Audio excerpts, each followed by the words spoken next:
آج ایک بڑے عجیب و غریب تابوت کی بات کرنی ہے۔ جی ہاں، ایک ایسا باکس، ایک ایسا تابوت جس کا ذکر قرآن میں موجود ہے اور اسے تابوت سکینہ کہتے ہیں۔ اس تابوت میں کیا ایسا تھا؟ آئیے سنیے۔ آپ سے گزارش ہے کہ جب بھی یہ ویڈیو کلپ آپ دیکھ پائیں تو اپنے دوست احباب کو، بلکہ ہو سکے تو اپنے گھر والوں کو جمع کر کے قرآن کے اس واقعے کو سنیے گا، تاکہ قرآن کے نور سے ہم سب کے دلوں کو جلا ملے۔ تابوت سکینہ یہ شمشاد کی لکڑی کا ایک صندوق تھا جو حضرت آدم علیہ السلام پر نازل ہوا تھا۔ یہ آپ کی آخر زندگی تک آپ کے پاس ہی رہا، پھر بطور میراث یکے بعد دیگرے آپ کی اولاد کو ملتا رہا، یہاں تک کہ یہ حضرت یعقوب علیہ السلام کو ملا اور آپ کے بعد آپ کی اولاد بنی اسرائیل کے قبضے میں رہا، اور حضرت موسیٰ علیہ السلام کو مل گیا تو آپ اس میں تورات شریف اور اپنا خاص سامان رکھنے لگے۔ یہ بڑا ہی مقدس اور بابرکت صندوق تھا۔ بنی اسرائیل جب کفار کے لشکروں کی کثرت اور شوکت دیکھ کر سہم جاتے تھے، ڈر جاتے تھے اور ان کے سینوں میں دل دھڑکنے لگتے، تو وہ اس صندوق کو، اس باکس کو اپنے آگے رکھ لیتے، تو اس صندوق سے ایسی رحمتوں اور برکتوں کا ظہور ہوتا تھا کہ دلوں میں سکون و اطمینان کا سامان پیدا ہو جاتا تھا۔ لرزتے ہوئے دل پتھر کی چٹانوں سے زیادہ مضبوط ہو جاتے تھے، اور جس قدر صندوق آگے بڑھتا تھا، آسمان سے نصر من اللہ و فتح قریب کی بشارت عظمی نازل ہوا کرتی اور فتح مبین حاصل ہو جایا کرتی تھی۔ جی ہاں، بنی اسرائیل میں جب کوئی اختلاف پیدا ہوتا تھا تو لوگ اسی صندوق سے فیصلہ کراتے تھے۔ صندوق سے فیصلے کی آواز اور فتح کی بشارت سنی جاتی تھی۔ بنی اسرائیل اس صندوق کو اپنے آگے رکھ کر اور اس کو وسیلہ بنا کر دعائیں مانگتے تھے، تو ان کی دعائیں قبول ہوتی تھیں اور بلاؤں کی مصیبتیں اور وباؤں کی آفتیں ٹل جایا کرتی تھیں۔ الغرض یہ صندوق بنی اسرائیل کے لیے تابوت سکینہ یعنی برکت و رحمت کا خزینہ اور نصرت خداوندی کے نزول کا نہایت مقدس اور بہترین ذریعہ تھا۔ مگر جب بنی اسرائیل طرح طرح کے گناہوں میں ملوث ہو گئے اور ان لوگوں میں عصیاں کی یعنی گناہوں کی سرکشی کا دورہ ہو گیا، تو ان کی بدعمالیوں کی نحوست کی وجہ سے اللہ عز و جل کی طرف سے یہ غضب نازل ہوا کہ قوم عمالقہ کے کفار نے ایک لشکر جرار کے ساتھ ان لوگوں پر حملہ کر دیا۔ ان غیر مسلموں نے بنی اسرائیل کا قتل عام کر کے ان کی بستیوں کو تاخت و تاراج کر ڈالا، عمارتوں کو توڑ پھوڑ کر تہس نہس کر ڈالا، اور اس متبرک صندوق کو بھی اٹھا کر لے گئے۔ اس مقدس تبرک کو نجاستوں کے کوڑے خانے میں پھینک دیا۔ لیکن اس بے ادبی کا قوم عمالقہ پر یہ وبال پڑا کہ یہ لوگ طرح طرح کی بلاؤں اور بیماریوں کے ہجوم میں جھنجھوڑ دیے گئے۔ چنانچہ قوم عمالقہ کے 5 شہر بالکل برباد اور ویران ہو گئے، یہاں تک کہ ان بے ایمانوں کو یہ یقین ہو گیا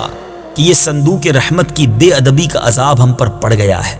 تو ان کافروں کی آنکھیں کھل گئیں۔ چنانچہ ان لوگوں نے اس مقدس صندوق کو ایک بیل گاڑی پر لاد کر بنی اسرائیل کی بستیوں کی طرف روانہ کر دیا۔ پھر اللہ تعالیٰ نے 4 فرشتوں کو مقرر فرما دیا جو اس مبارک صندوق کو بنی اسرائیل کے نبی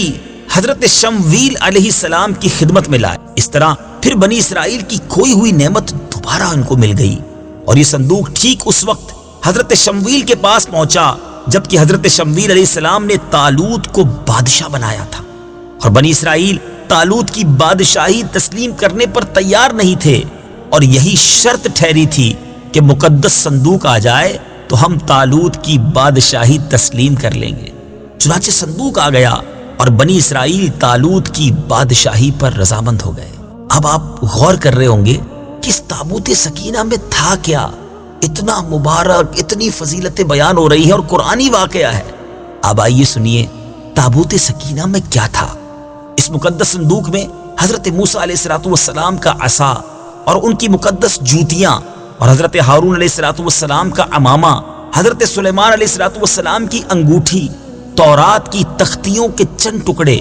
کچھ منو سلوا، اس کے علاوہ حضرت انبیاء کرام علیہ السلام کی صورتوں کے حلیے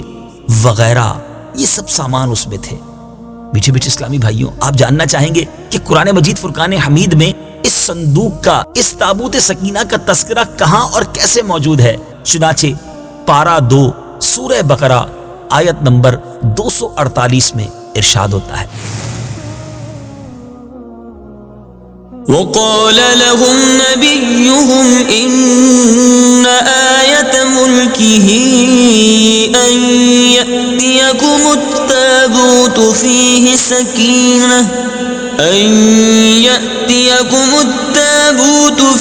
سكينة من ربكم وبقية مما ترك آل موسى وآل هارون تحمله الملائكة إن في ذلك لآية لكم إن كنتم مؤمنين۔ ترجمہ، اور ان سے ان کے نبی نے فرمایا، اس کی بادشاہی کی نشانی یہ ہے کہ تمہارے پاس وہ تابوت آ جائے گا جس میں تمہارے رب کی طرف سے دلوں کا چین ہے، اور معزز موسیٰ اور معزز ہارون کی چھوڑی ہوئی چیزوں کا بقیہ ہے۔ فرشتے اسے اٹھائے ہوئے ہوں گے، بے شک اس میں تمہارے لیے بڑی نشانی ہے اگر تم ایمان والے ہو۔ میٹھے میٹھے اسلامی بھائیوں، آپ نے قرآن پاک کی تلاوت بھی سنی اور یہ مبارک واقعہ بھی سنا۔ اب آئیے اس مبارک واقعے سے ہمیں کیا درس ملتا ہے۔ اس واقعے سے ہمیں چند پیارے پیارے مدنی پھول ملتے ہیں۔ معلوم ہوا کہ بزرگوں کے تبرکات کی خداوند قدوس کے دربار میں بڑی عزت و عظمت ہے، اور ان کے ذریعے مخلوق خدا کو بڑے بڑے فیوز و برکات حاصل ہوتے ہیں۔ ذرا غور تو کیجئے نا کہ یہ صندوق جس میں حضرت موسیٰ علیہ السلام کی مبارک جوتیاں ہیں، آپ کا عصا اور حضرت ہارون علیہ السلام کا امامہ ہے، تو اللہ تبارک و تعالیٰ کی بارگاہ میں یہ صندوق اس قدر مقبول، مکرم اور معظم ہو گیا کہ فرشتوں نے اس کو اپنے نورانی کندھوں پر اٹھا کر حضرت شمویل علیہ السلام کے دربار نبوت میں پہنچایا، اور خداوند قدوس نے قرآن مجید میں اس بات کی شہادت دی، فیہ سکینۃ من ربکم، یعنی مومنوں کے قلوب کا اطمینان اور ان کی روحوں کی تسکین کا سامان تھا۔ مطلب یہ کہ اس پر رحمت الہی کے انوار و برکات کا نزول اور اس پر رحمتوں کی بارش ہوا کرتی تھی۔ تو معلوم ہوا کہ بزرگوں کے تبرکات جہاں اور جس جگہ بھی ہوں گے، ضرور ان پر رحمت خداوندی کا نزول ہوگا، اور اس پر نازل ہونے والی رحمتوں اور برکتوں سے مومنین کو سکون قلب اور اطمینان روح کے فیوز و برکات ملتے ہیں۔ دوسری بڑی پیاری بات جو اس مبارک واقعے سے سیکھنے کو ملتی ہے کہ جس صندوق میں اللہ والوں کے لباس، عصا اور مبارک جوتیاں ہوں، جب اس صندوق پر اطمینان کا سکینہ اور انوار و برکات کا خزینہ خدا کی طرف سے اترنا قرآن سے ثابت ہے، تو بھلا جس قبر میں ان بزرگوں کا پورا جسم رکھا ہوگا، ان قبروں پر رحمت و برکت اور سکینہ اور اطمینان کیا نہیں اترے گا؟ ہر عاقل انسان جس کو خداوند عالم نے بصارت کے ساتھ ساتھ ایمانی بصیرت بھی عطا فرمائی ہے، وہ ضرور اس بات پر ایمان لائے گا کہ جب بزرگوں کے لباس اور ان کی جوتیوں پر سکینہ اور رحمت کا نزول ہوتا ہے، تو ان بزرگوں کی قبروں پر بھی رحمت خداوندی کا خزینہ ضرور نازل ہوگا۔ اور جب بزرگوں کے مزارات پر ان کی قبروں پر رحمتوں کا نزول ہوتا ہے، تو جو مسلمان ان مقدس قبروں کے پاس حاضر ہوگا تو ضرور اس پر بھی بارش انوار رحمت کے چند قطرات برس ہی جائیں گے، کیونکہ جو موسلا دھار بارش میں کھڑا ہوگا ضرور اس کا کپڑا اور بدن بھیگے گا، جو دریا میں غوطہ لگائے گا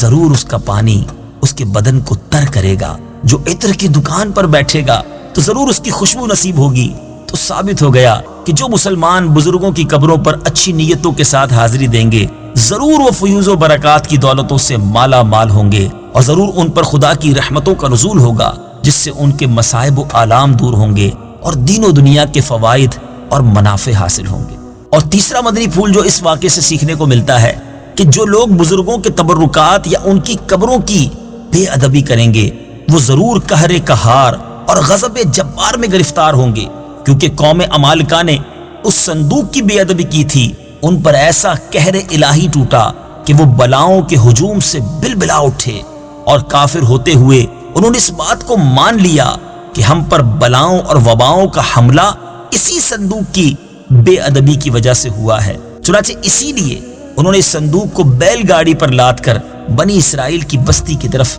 واپس بھیج دیا، تاکہ وہ غضب الہی کی بلاؤں کے پنجائے قہر سے نجات حاصل کر سکے۔ چوتھی بات، جب اس صندوق کی برکت سے بنی اسرائیل کو فتح مبین ملتی تھی تو ضرور بزرگوں کی قبروں سے بھی مومنین کی مشکلات دفع ہوں گی اور مرادیں پوری ہوں گی، کیونکہ ظاہر ہے کہ بزرگوں کے لباس سے کہیں زیادہ اثر رحمت بزرگوں کے بدن میں ہوگا۔ اور پانچویں بات، اس واقعے سے یہ بھی معلوم ہوا کہ جو قوم سرکشی اور عصیان کے طوفان میں پڑ کر اللہ اور رسول کی نافرمان ہو جاتی ہے، اس قوم کی نعمتیں چھین لی جاتی ہیں۔ چنانچہ آپ نے سنا کہ جب بنی اسرائیل سرکش ہو کر خدا کے نافرمان ہو گئے اور قسم قسم کی بدکاریوں میں پڑ کر گناہوں کا بھوت ان کے سروں پر عفریت بن کر سوار ہو گیا، تو ان کے جرموں کی نحوستوں نے انہیں یہ برا دن دکھایا کہ صندوق سکینہ ان کے پاس سے قوم عمالقہ کے بے ایمان لوگ اٹھا کر لے گئے، اور بنی اسرائیل کئی برسوں تک اس نعمت عظمیٰ سے محروم ہو گئے۔